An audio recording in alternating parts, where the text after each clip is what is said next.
क्या ईमानदारी वाकई एक गुण है या धीरे धीरे ये एक बोझ बनता जा रहा है? इस बेईमान सिस्टम में क्या ये एक बोझ है?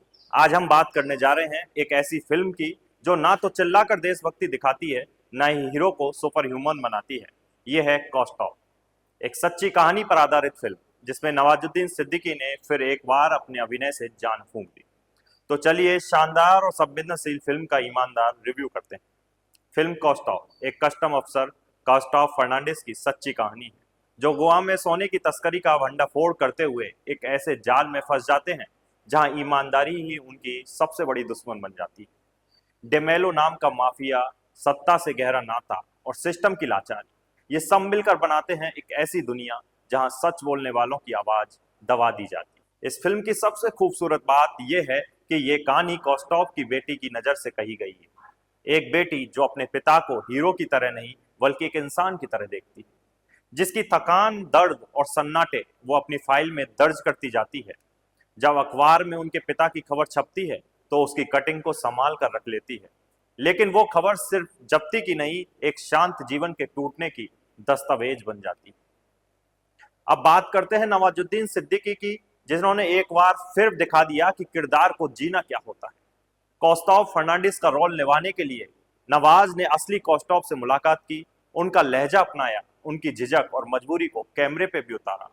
हालांकि गोवा की बोली को पकड़ने में कुछ चूक जरूर हुई, लेकिन उनका इमोशनल रेंज, कोर्ट सीन और जेल में एकांत की भावनाएं, ये क्लास है नवाज की। मांझी, मंटो और ठाकरे के बाद ये रोल नवाज के करियर की सबसे संतुलित परफॉर्मेंस में से एक है। ये फिल्म सिर्फ एक अफसर की कहानी नहीं है, ये एक परिवार की जद्दोजहद भी है। कॉस्टॉफ की पत्नी जिसने निभाया है प्रिया बापट ने, वो सिर्फ एक परेशान गृहिणी नहीं, वो हर उस औरत की प्रतिनिधि है जिसे सिस्टम के फंसे हुए आदमी के साथ जीना पड़ता है। उसे घर भी सही चाहिए, बच्चों का भविष्य भी सही चाहिए। वो चाहती है कि उसका पति इस मुसीबत से जल्द निकले, चाहे कैसे भी निकले। और यहीं पर फिल्म एक गहरा सवाल उठाती है, क्या सच्चाई के लिए लड़ा गया युद्ध सबसे पहले अपने ही घर को तबाह करता है? फिल्म में सीबीआई की भूमिका, सिस्टम की पोल और सुप्रीम कोर्ट का ऐतिहासिक फैसला, सब कुछ इतनी बारीकी से दिखाया गया है कि कहीं से भी ये ड्रामा नहीं लगता।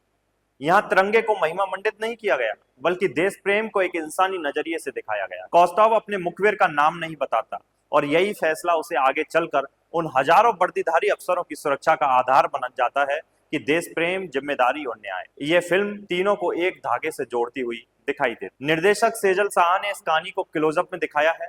इसका फायदा ये हुआ कि हम कॉस्टॉफ की आंतरिक दुनिया में उतर सकें, लेकिन नुकसान ये है कि फिल्म थोड़ा संकुचित हो गई। अगर इसे वाइड एंगल से पूरे तंत्र के संदर्भ में दिखाया जाता तो इसकी गहराई और बढ़ जाती। फिर भी संवाद, बैकग्राउंड स्कोर और सिनेमेटोग्राफी इतनी संवेदनशील है कि कहानी का असर बना रहता है। गगनदेव रियार, किशोर कुमार जी और रोहित तिवारी जैसे कलाकारों ने अपनी भूमिकाएं मजबूती से निभाई है।